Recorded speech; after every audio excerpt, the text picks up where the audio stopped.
अरे आवा लोग, देखा बेटा आ गई। कमाई जल्दी आवा। गोलातन बाबूजी।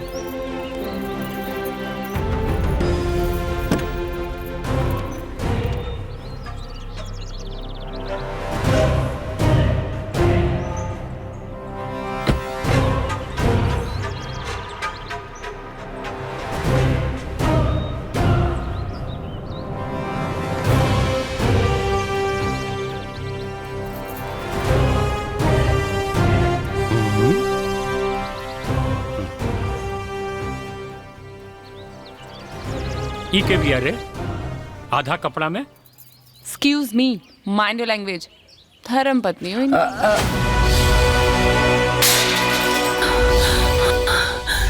तू धर्म पत्नी बारू तो ऊ के बिया।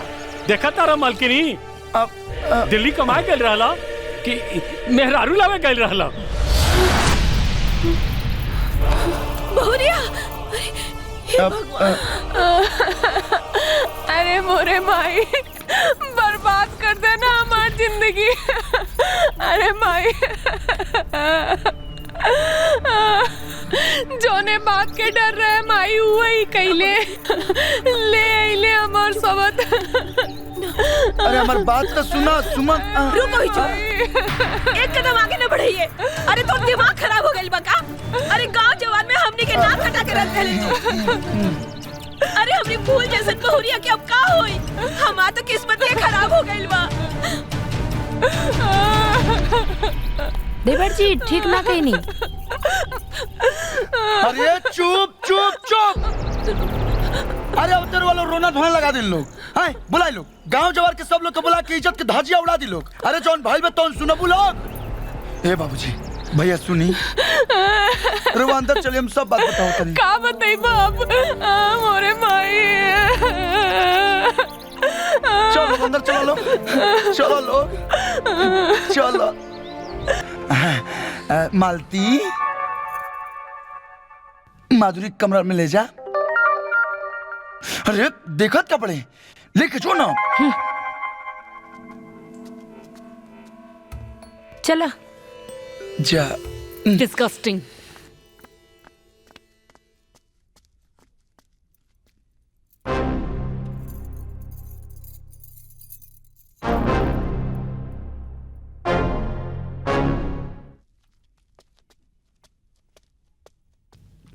भाभी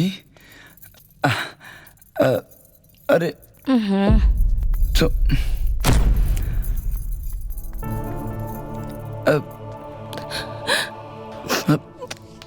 हम जानते हैं कि हम ऐसा गलती के लिए बनी जो ना के माफी ना मिल सकेला, लेकिन का करबू। अब सुना ना, सुमन तारा हाथ से खिला बहुत दिन हो गई बा। अब कुछ बना के खिया देना, बहुत तेज भूख लागल बा। हाँ सुमन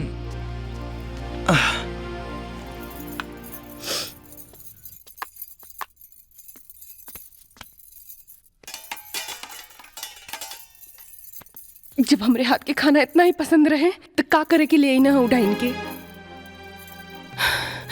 हमरे बिना चलू ना सकेला और ले अइलन। अब बताओ तानी उनका के कैसे खाना खियाइब।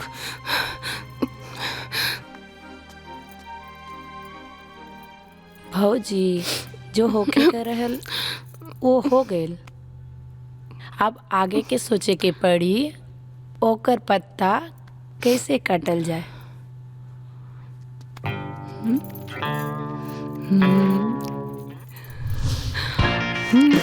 बहुत बढ़िया।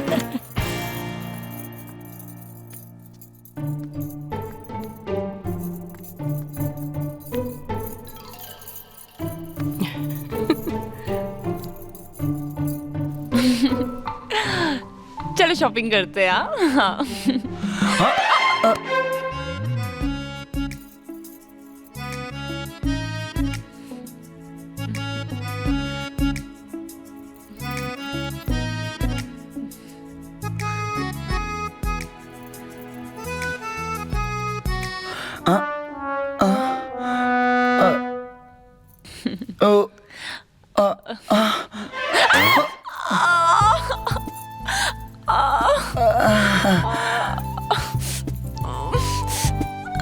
गॉड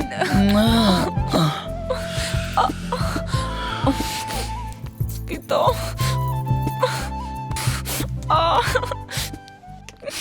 छोड़ूंगी नहीं तुझे।